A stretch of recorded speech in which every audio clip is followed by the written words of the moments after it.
Hey guys, it's Tim, and this is Pro Wrestling Unlimited. As it's Friday, and we're here with the wrestling wrap up. A handful of news brought to you in one easy to watch video, and there is a smudge on my glasses that I didn't notice until I actually looked up. Let me wipe that off really fast. Got a little bit of something we're going to try new starting next week. So, we always talk all these news stories, right? We're going to talk about CM Punk, Ace Steel, AEW. We're going to talk about Drew McIntyre. We're going to talk about people not being assigned to different rosters in WWE. Paige wants a non-PG sequel to Fighting With My Family. And I want to get a little bit more, what's the word I'm looking for? Involvement from you guys, the fans. So what we're going to be doing is I am going to provide a link as far as where you guys can go to like a Google document, a Google, what's the word I'm looking for? A Google form, I guess you could say, and submit questions for the show. We ask that you keep them topical as far as like the latest news and stuff, but it doesn't have to be. But here's the plan. So say we're talking CM Punk and Ace Steel. If you guys or somebody or whoever submits a question about CM Punk and Ace Steel, well, we'll read whatever news story is out about that. I'll elaborate a little bit, and then I'll read your question about that, insert it into that part of the show, the wrestling wrap-up, and go from there. If you guys submit questions about something I don't have on the lineup, then I'll add one or two of those at the end of the show in like a different kind of mailbag segment, like a random grab bag mailbag segment. So I will get all that. I didn't have enough time to get that set up for today, but I will get that all set up today, this afternoon. I'll start posting the links over the weekend for that, for you guys to submit your questions and stuff, and then go from there. So that way, maybe on Monday, even if we only get a couple, 1, 2, whatever, I think this should be really fun and a cool way for you guys to get involved with the show as far as asking questions, sending them in, and so forth. And I'm not going to put that behind a paywall or none of that. You'll just have to do it through the link in the Google form. I just need your name, your handle if you want to be shouted out for your social media, and then your question. So hopefully that goes over well with you guys. Again, I will get all that set up this afternoon. I'll start posting the links multiple times all weekend and go from there.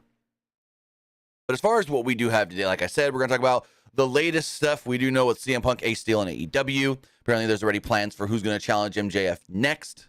Paige wants a non-PG and darker sequel to Fighting With My Family. We got an update on Drew McIntyre. Bad Bunny said he was hurt or hurting going into Backlash and the big street fight there. We've got our bi-weekly update of the Best of the Super Juniors. We got updates from nights 4, 5, and 6, plus the updated, what's the word I'm looking for?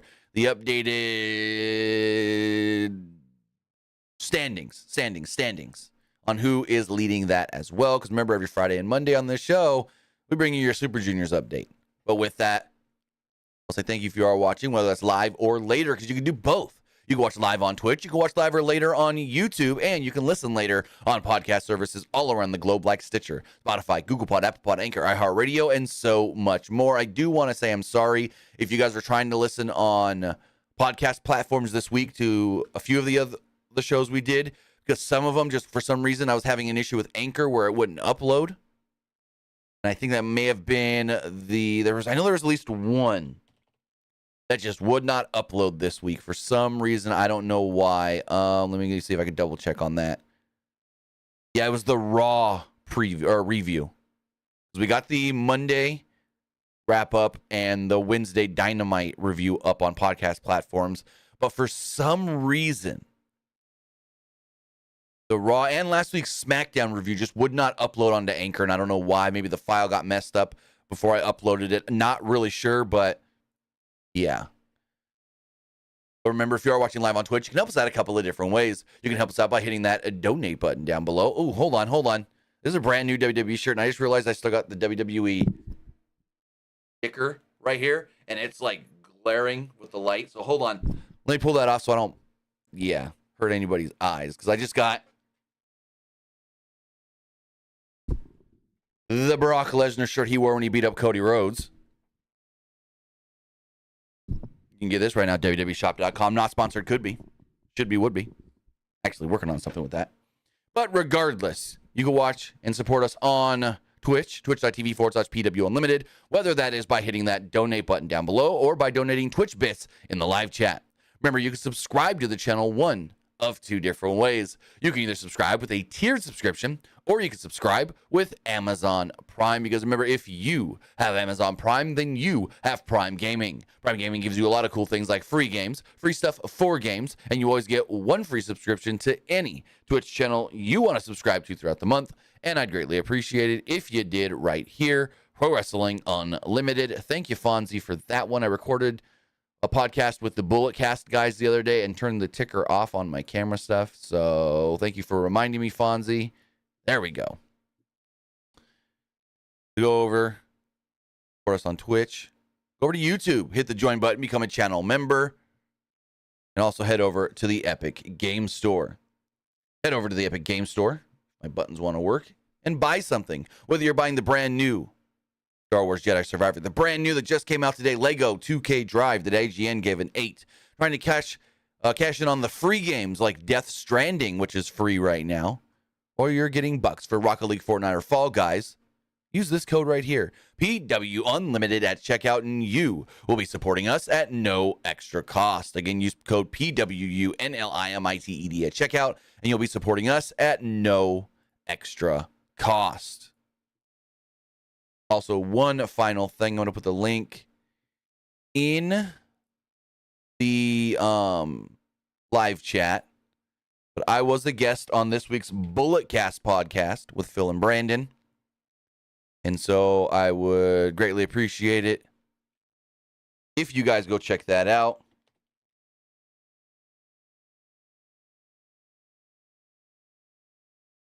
I think I'll be appearing on Bullet Cast again next week. So the link is in the live chat, and I'll put it in the description later as well if you do want to go check that out. As far as our news stories do go, give me one last second. I just got a message of something I might need to add to the rundown.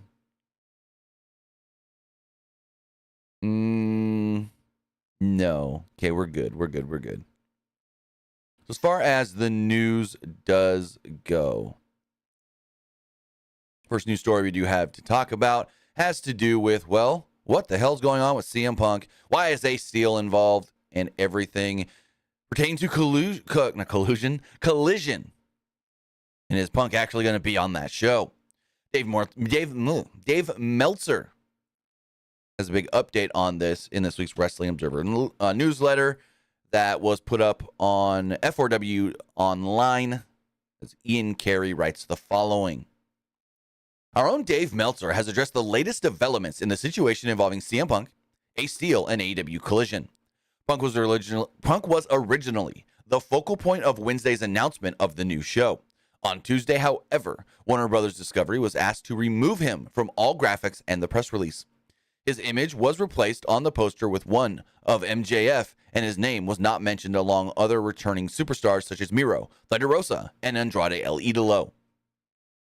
Meltzer wrote in today's Wrestling Observer newsletter that Punk and Steel were both under the impression that Steel would return to AEW as a producer for Collision. This was a tightly guarded secret, and sources within AEW even denied Steel had been rehired, but Meltzer did write the following. Steel, who was the only person fired after the brawl after All Out last year for allegedly hitting Nick Jackson hard with a chair in the head and biting Kenny Omega, was apparently one of Punk's requests or demands to return. Steel and Punk were under the impression he would be back in his old role as a producer. Now, a conflict then arose when Khan told Punk that Steel would be rehired, but would work remotely and help with creative instead of being at the shows backstage in person. Meltzer continued by writing the following. The story is that Tony Khan told Punk that Steel could have his job and work closely with Punk, but that he would have to work remotely and not be brought to the Collision tapings. Everything fell apart after that. After that, AEW then asked Warner Bros. Discovery to scrub any mention of Punk from promotional materials. Warner Bros. Discovery is under the impression that the situation will likely be resolved by next week. Mike Johnson of PW Insider was the first to report that Steele's involvement with AEW Collision was the conflict preventing Punk from being announced as part of the show this week.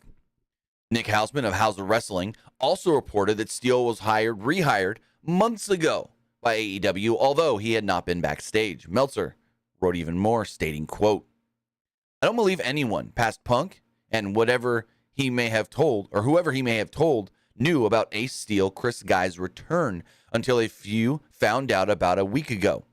It also should be noted that while we had heard talks about a Steel deal to return as a producer for Collision from multiple sources, we had also been told from the top in checking that we were told it was not true."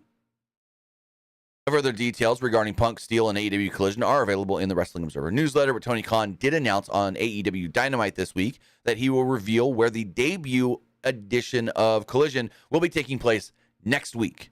Originally, it was expected to be taking place in the United Center in Chicago, but now the feeling is, well, if they don't have Punk, they may not do the United Center, and they want to get all this straightened out within the next week, so then they can announce exactly, where that show is going to be so they can put tickets on sale, and B, if Punk's going to actually be involved or not.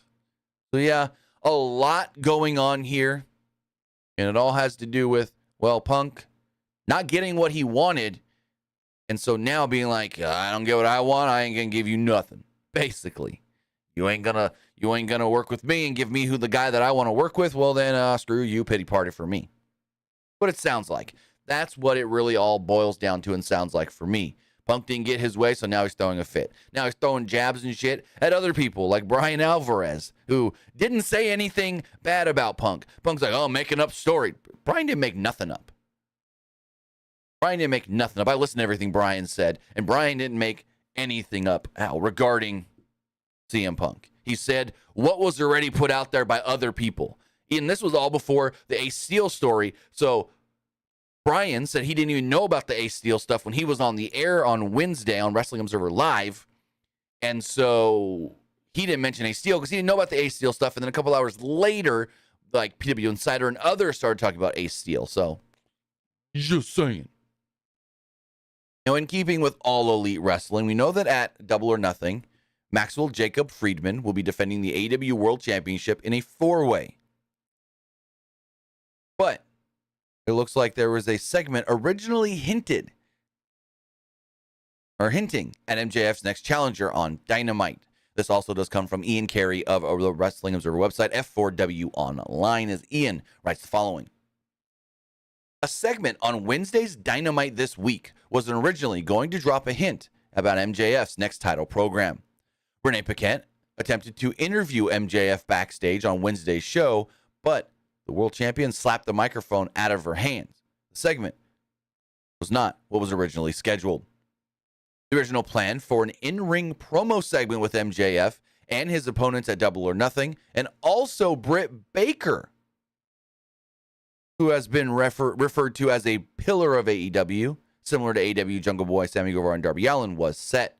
Baker was supposed to hint that even if MJF retains the title at the pay-per-view, Adam Cole could be waiting for him next. The change of plans was addressed in this week's Wrestling Observer newsletter, with Dave Meltzer writing the following. The segment where MJF slapped the mic out of Renee Paquette's hands was not the original plan. There was a promo segment involving everybody in the match, and Britt Baker was to be involved. It ended with Baker saying that even if he wins, he's not going to hold the title long, baby. The idea is that Adam Cole could get the next big title chase against whoever comes out the champion at Double or Nothing. But there was something about it that was deemed not good, and instead of doing it again, they changed to what they did. Now, I don't understand what Meltzer's saying there. There was something about it that was deemed not good, so they changed and did something different. Does that mean that they cut an in-ring promo with MJF? Did they film this ahead of time and didn't like it? I don't understand that. Because if this is a backstage promo, Okay, I could see doing that backstage. And there we go. But if this was supposed to be done in the ring, wouldn't they have just done it live? So maybe there was a run through and the way it was written, they didn't like it and they didn't have time to change. I don't know. This is very interesting. This is very weird. This is very odd the way Meltzer wrote that. Again, there was something about it that was deemed not good. And instead of doing it again, they changed to what they did. So it seems like they were going to pre-tape this with no crowd if they were in the ring. Maybe there was a backstage sit-down segment. I don't know. But they changed it, and MJF ended up doing diddly squat on the show. Meltzer continued to speculate that a possible reason for the change is AEW wanting fans to think MJF retaining on the pay-per-view is a certainty. As of the writing, he is currently a minus 5,000 favorite to win, and few fans seem to think that any of the other pillars even have a chance against MJF. But yeah, very interesting. Not sure exactly why things were changed, and I don't think they needed to change this. I think what they should do, if this is the route they want to go, have MJF retain the belt, come out that next Dynamite and go, I beat all the pillars, and then Britt Baker can come out and go, so yeah, you beat all those other guy pillars, but I'm a pillar too. Yes, I'm not going to fight you, but I have somebody that wants to fight you on my behalf, baby. And then they bring out Adam Cole as like representing Britt Baker, who says she's a pillar, who says she's done so much for this company. And then she can maybe she takes the credit for bringing Adam Cole to AEW. Just saying. Just a thought. But yeah, Adam Cole and MJF could be a really good program going forward. And maybe that's the big match at All In. As far as the big MJF title match. We know that we got to get to Forbidden Door first. So there's a long gap there between Double or Nothing and All In. Does MJF defend the title at Forbidden Door against somebody from New Japan? We don't know. So I like this, though. I like a potential MJF Adam Cole story feud for the title. I know Adam Cole's current program is with Chris Jericho, and it's expected for him to face Jericho at Double or Nothing. So if that's the plan there, and then Cole goes into a title program, Cole should be beating Jericho, in my opinion. Now, speaking of Forbidden Door, it looked like somebody was going to be coming through the Forbidden Door this week on Dynamite, but then got sick and had to be pulled from the show. According to a new report from Fightful, they do state that Kyle Fletcher was originally scheduled to be on this week's AEW Dynamite on May 17th. It was set to be at the tapings, but had to be pulled after coming down with some sort of an illness. Fletcher and Mark Davis, also known as Aussie Open, are the current IWGP Tag Team Champions as they won those titles back at Sakura Genesis on April 8th. We had seen the week before Kyle Fletcher attack MJF, seemingly wanting to go after the International Championship. Then he was just not on the show this week, and we're very confused by that, but now we do know he was not on the show because of an illness, so he wasn't able to be there.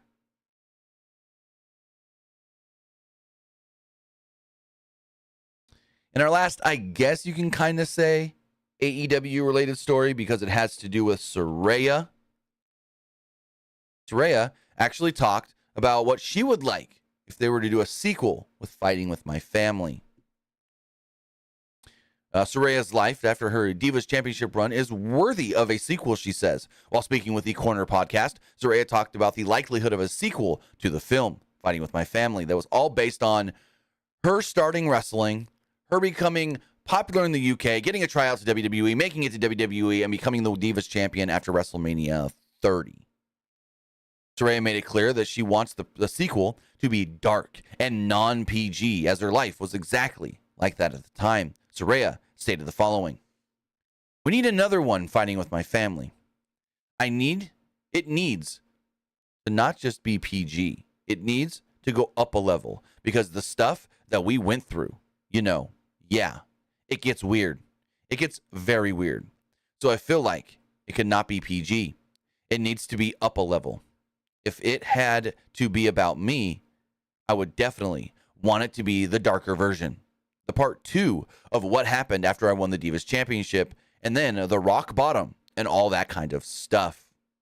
We do know that, she was Divas Champion, Pressure got to her a little bit, being the top female in the company or whatever as the champion. She then ended up having a number of bad relationships, the most notable one with Alberto Del Rio. She had a drug problem at one point, then the neck surgery, and then her trying to come back from the neck surgery and then getting hurt again. So, yeah, I can see this being like, I wouldn't say dark as far as like horror, scary, that kind of dark. That's not what she meant.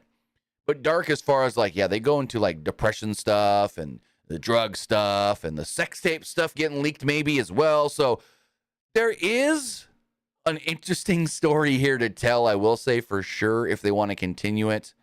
And I'm all for it, especially if it's the exact same people writing and producing and directing.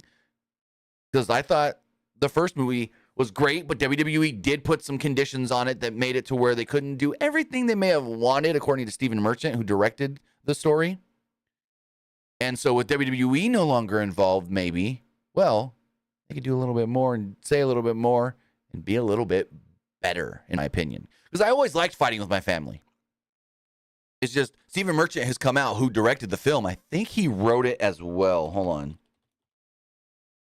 Who said that they were a little, what's the word I'm looking for? Restricted on some of the things. Yeah, Stephen Merchant also wrote it. On some of the things they wanted to say and do because it was related and closely worked on with WWE and their production company. Because if you think about it, the movie was produced by MGM, Film 4, who did the original documentary, and $7 Promotions and WWE Studios. Which, is WWE Studios even a thing anymore? No. WWE Studios. Wait, maybe they are. Hold on. When's the last WWE Studios movie? Oh, they do have some stuff. Okay, so WWE Studios has been working on like, whoa, hold on. What is this? They've got a bunch of stuff in the works, actually. So this says they have something called Brawl in the Family with The Miz and Maurice that's in pre-production. Walking Tall, a USA Network movie with Charlotte Flair? What? I remember like kind of hearing that. They're co-producing with Blumhouse, the United States of America versus Vince McMahon. They're potentially working on a new American Gladiators with MGM. They're working on something. Is this a movie for television? They're working on something for television with NBC Universal called Pinned. And then the upcoming Montez Ford Bianca Belair reality show with Hulu. As far as movie stuff does go, they haven't done anything since the animated movie Rumble that they were involved with. That was a Paramount animated movie that saw Becky Lynch and Roman Reigns in it. Very interesting. Very interesting. Also, they're in pre-production of the Vince McMahon Netflix documentary, in pre-production of a Crunchyroll animated series, and in pre-production of a Netflix something series called Contras la Cuerdas. Interesting. Okay. So the WWE Films is still a thing. It is still a thing. Now it's called WWE Studios. And they're just, basically, they're not like main producing much, it seems like. But they're working with other production companies, co-producing and whatnot. Cool. Yeah, I'm all for a sequel to Fighting with My Family, whether that's Fighting with My Family 2, or if that is a sequel. And here's my other question, though. It's a sequel with a different name, but we know it's a sequel. Florence Pugh now too big to do a sequel of Fighting with My Family? Because before, now let's look this up. Now we're going into the weeds really fast. Because before she did Fighting with My Family, what did she even have? And I'm not saying Fighting with My Family launched her career or anything. But it was the first time I had ever heard of her. So before Fighting with My Family, she did 6 episodes of a miniseries called The Little Drummer Girl.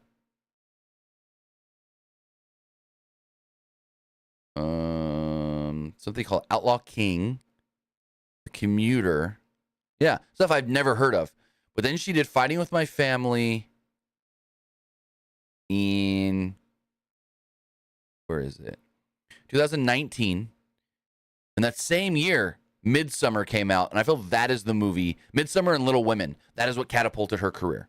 She did Fine with My Family, and then Midsummer and Little Women, and that just skyrocketed her. Then, when they were going to do a Father of the Bride 2 before so she was supposed to be in Father of the Bride 3 that never ended up happening because COVID shut that down. So then they ended up doing like a short thing where they all came together on, this is great. I really like that. She was brought in for that. But yeah, they were supposed to do a Father of the Bride 3 with Steve Martin and Kimberly Williams Paisley. And then COVID shut that down, and they ended up doing Father of the Bride Part 3-ish. If you haven't seen it, it's funny. It's cool. But yeah. It also had Florence Pugh in there as Megan Banks. And then we all know Florence Pugh went on to do a bunch of other things. Black Widow. She was in Hawkeye. Don't Worry, Darling, which was really good. So yeah, Florence Pugh. I wouldn't say she's too big to do a sequel. I wouldn't say she's too big for a sequel.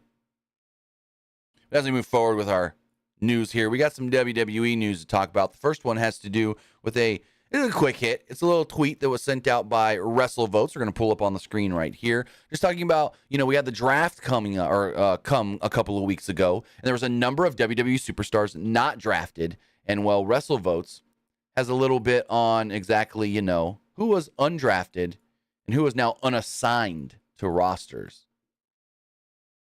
WrestleVotes tweeted out.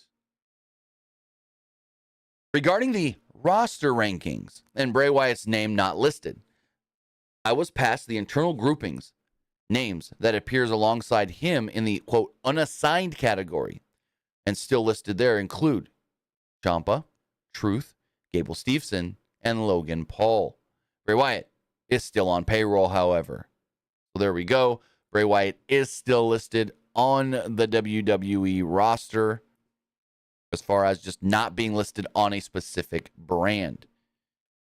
Now, when we talk about specific brands, over the last week or so, Mike Johnson of PW Insider had been putting out different things on like, hey, here's who's listed as a heel and a babyface on the SmackDown side for the women, on the SmackDown side for the men, on the tag team things. And now Johnson has a new one regarding the Raw women's roster, heels and babyfaces and so forth. So as far as babyfaces do go on Monday Night Raw, they are Becky Lynch, Liv Morgan, Raquel Rodriguez, Natalya, Tegan Nox, Candice LeRae, Indy Hartwell, Dana Brooke. Kaden Carter and Katana Chance listed internally as a tag team. These are only individual women. So interesting that Candice and Indy maybe not be listed as tag team. I don't know. Maybe not. Now on the heel side of things, we got Ronda Rousey. No, Rhea Ripley at the top. I don't know why I read that as Ronda. Rhea Ripley. Trish Stratus as the number 2 heel. Piper Niven, Nikki Cross, Zoe Stark, Xia Li, Emma. Listed as heel female tag teams. Ronda Rousey and Shayna Baszler. Chelsea Green and Sonya Deville. That is how things are flushed out for the women's division regarding Monday Night Raw.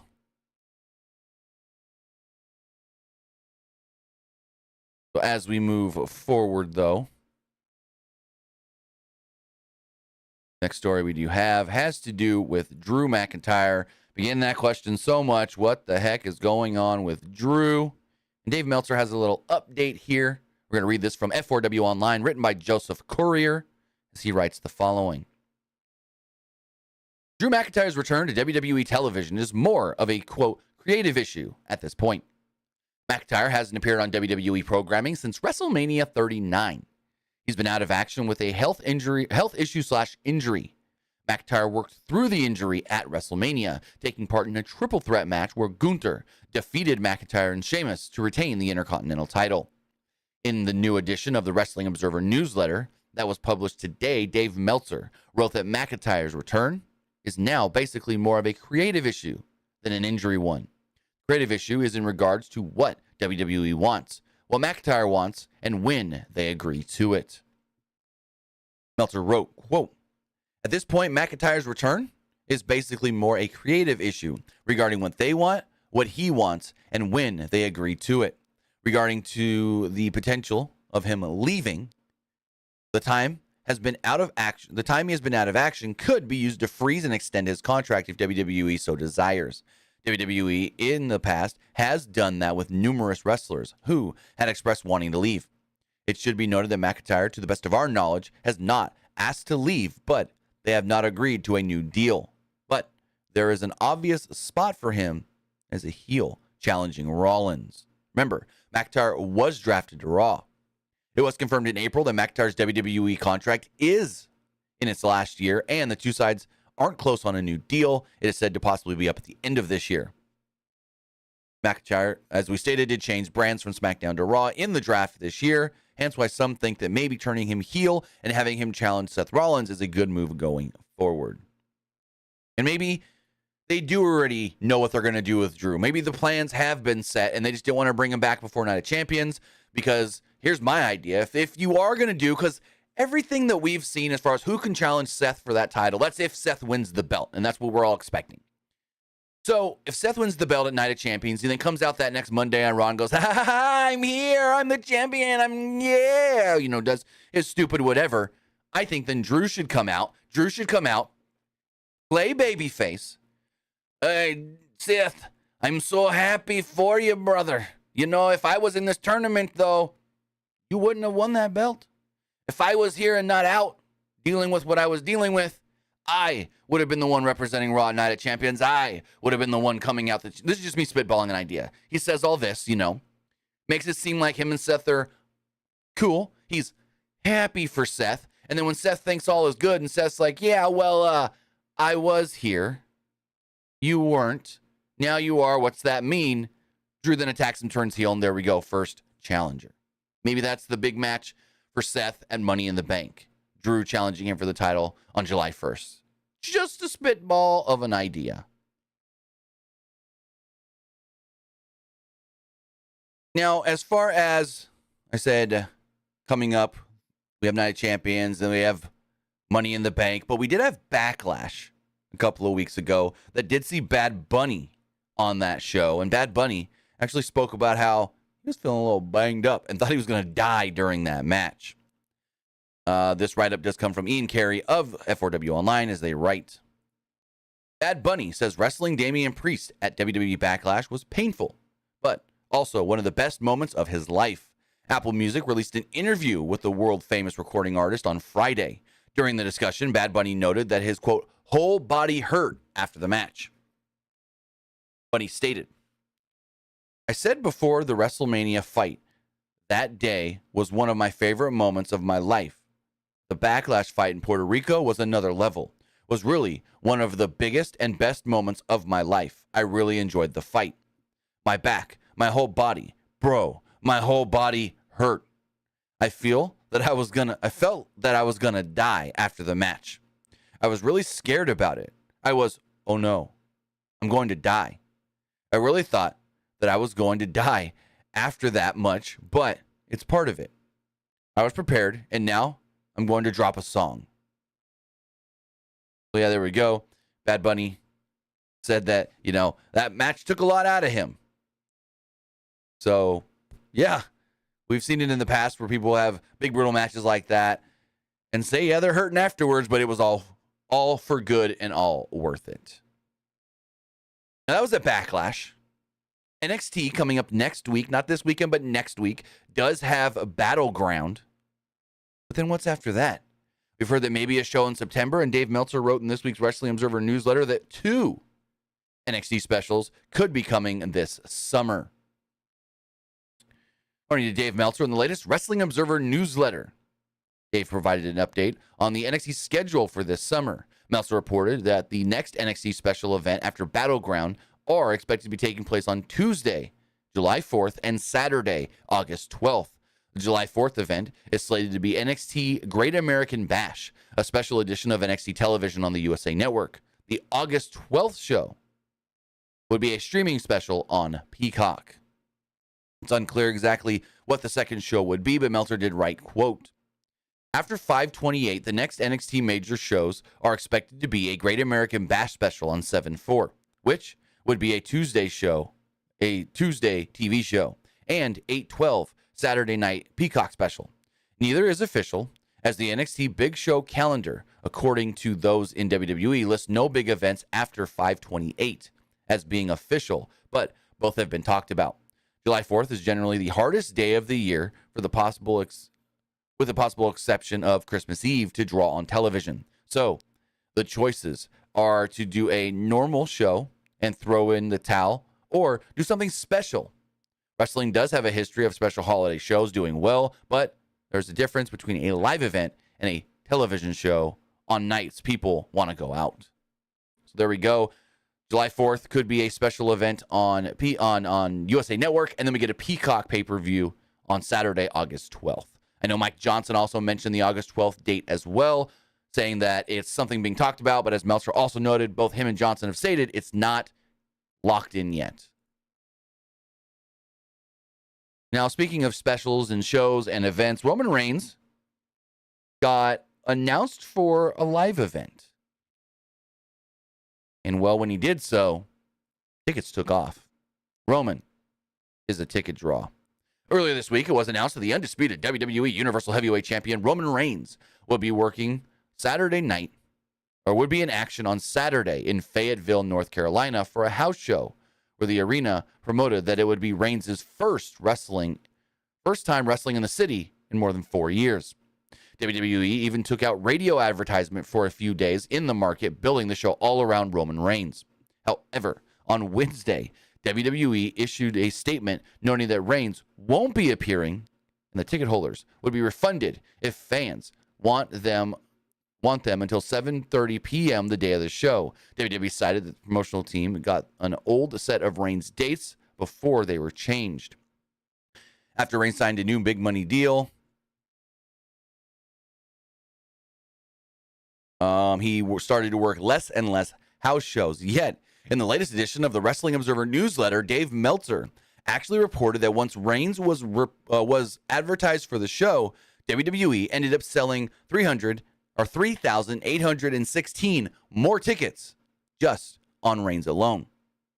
At the time that they announced Reigns was now off the show had 4,521 tickets sold. So there we go. There was only like 1,000 some tickets sold. They add Roman, they sell over almost 4,000 more tickets, and then, yeah. That really stinks. Really stinks for WWE. That now there's potential that they have to give back and refund a bunch of those tickets. But it also shows that Roman is a draw. That Roman is someone that people want to see. That when you say Roman's going to work this live event, Roman's going to be on this house show, Roman's going to be here, ticket sales go up. Some have questioned if that was the case with Roman, and this right here just proves it. It just proves it. Now, Roman doesn't work a lot of house shows. Somebody else that doesn't work a lot of house shows is Ronda Rousey. We saw Ronda Rousey return to television this week when her and Shayna Baszler attacked Raquel Rodriguez, and well, it looks like Ronda could be taking some time off, though. WWE announced on Raw that the Women's Tag Team Championship match between Liv Morgan and Raquel Rodriguez was scrapped due to Liv Morgan being injured. That then led to Raquel Rodriguez against Sonya Deville. Rodriguez won the match only to be attacked afterwards by Ronda Rousey and Shayna Baszler. Yet, in the latest edition of the Wrestling Observer newsletter, Dave Meltzer reported that the situation with the tag team titles depends really on the severity of Morgan's injury and what's going on with Rousey and Baszler. Are they winning? Are they not? Meltzer wrote, the timing of this is an issue because Rousey is planning on taking time off at a certain time frame, which was prior to WrestleMania, and the story was to end well before that. If that is the case, if Liv Morgan can get cleared and come back beforehand, then they may have to rush whatever story this is going to be. So there we go. Ronda's looking to take some time off soon, but now Liv's out injured, so they can't really do the match and this and that, and there we go. So we'll have to just play it by ear and see what happens with that as far as the women's tag division does go. Now, the last thing we have to do about WWE is kind of an update from a story we had earlier this week that, well, Seth Rollins He's going to be in a Marvel movie. Seth Rollins has been on set this week filming the new Captain America New World Order movie. Now, as we saw on this week's Monday Night Raw, Seth Rollins has been not at the show. They did a backstage pre-taped sit-down interview with Seth Rollins and Corey Graves and stated that more of this interview will air next week. That then led us to assuming that meant Seth was not going to be at Raw next week because he's filming, and Dave Meltzer confirmed that Seth Rollins will not be at next week's Monday Night Raw because he will still be filming for the upcoming Captain America New World Order movie. Hence, why they have had more, I guess you could say, of this sit-down interview set for next week. Which, this is great for Seth. We all asked how involved Seth is going to be in this movie. How big is Seth's role? How significant is Seth's character? And if Seth needs to be on set for multiple weeks, that means that he's going to be probably in a good portion of this movie. A good amount of this movie, or at least his character is going to be around a lot. So that's really cool to see. Because if he was just in a couple of scenes, they can knock those out in a couple of days and he gets back on the road with WWE. But if they need him for multiple weeks, kudos to Seth for getting such a big role in the movie. So as we move on forward, we're going to talk about some New Japan because as we all know, right now is the best of the Super Juniors. They've gone 6 nights so far, and we have updates from nights 4, 5, and 6, as well as the updated brackets, or updated, not brackets, but the updated standings as far as who is leading which block. Remember, we do these updates every Monday and Friday. Last Friday, we gave you night 1. Last Monday, we gave you nights 2 and 3. And now we're talking 4, 5, and 6. On night 4, in the A block, Lio Rush defeated Taiji Ishimori. In the B block, Master Wato defeated Yoshinobu Kanemaru. In the A block, Hiromu Takahashi defeated Sho. In the B block, El Desperado defeated Kevin Knight. In the A block, Kushida defeated Speedball Mike Bailey. In the B block, Francisco Akira defeated Dan Maloney. In the A block, TJP defeated Doki. In the B block, Robbie Eagles defeated Bushi. In the A block, Titan defeated Ryusuke Taguchi. And in the B block on night 5, Yo defeated Clark Connors. Or on night 4. Night 5, in the B block, Yo defeated El Desperado. In the A block, Taiji Ishimori defeated Kushida. In the B block, Dan Maloney defeated Master Wato. In the A block, Mike Bailey defeated Titan. In the B block, Robbie Eagles defeated Yoshinobu Kanemaru. In the A block, Doki defeated Lio Rush. In the B block, Clark Connors defeated Francisco Akira. In the A block, TJP defeated Sho. In the B block, Kevin Knight defeated Bushi. And in the A block, Hiromu Takahashi defeated Ryusuke Taguchi. And so far, we've got up to night 6. Night 6, in the B block, Master Wato defeated Robbie Eagles. In the A block, Hiromu Takahashi defeated Kushida via countout, which, correct me if I'm wrong, that should be 1 point, not 2. In the B block, Yo defeated Francisco Akira. In the A block, Titan defeated Lio Rush. In the B block, El Desperado defeated Clark Connors. And in the A block, Sho defeated Taiji Ishimori. In the B block, Kevin Knight defeated Dan Maloney. In the A block, TJP defeated Ryusuke Taguchi. I always fuck up his first name. In the B block, Bushi defeated Yoshinobu Kanemaru. And in the A block, rounding it out, Mike Bailey, old Speedball, defeated Doki.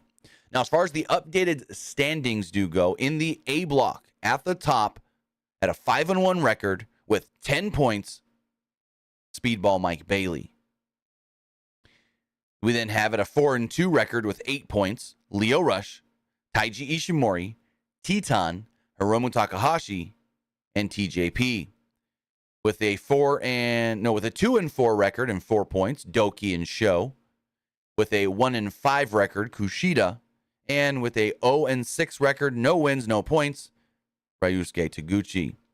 As we look over at the B block, there's a 4-way tie at the top. With a 4-2 record and 8 points, it's Robbie Eagles, El Desperado, Yo, and Master Wato.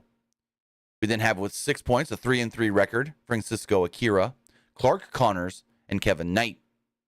With a 2-4 record and 4 points, it's Yoshinobu Kanemaru and Dan Maloney. And then with a 1-5 record and 2 points, we've got Bushi. So right now, if things were to end right now, Mike Bailey would win the A block. He's got one more win than Lio Rush, who's been killing it. I haven't seen a lot of the matches, but I know Lio Rush has been doing really good, and people tell me Mike Bailey's been great as well. Now, as far as the B block does go, though, 1, 2, 3. There's a 4-way tie. We got to figure out who there actually gets the win.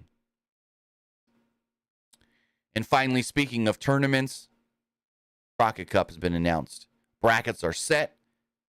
Now it's time to look at who will be in this tournament. So as I pull this up on the screen, trying to get the brackets here. For some reason, I had the brackets. I had an image, and now it's not wanting to load. So give me one quick second, guys. I had a bracket, and now I don't have the bracket. Give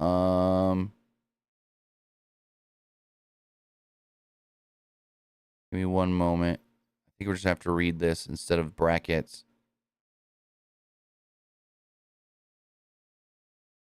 Yeah, we'll just read this then.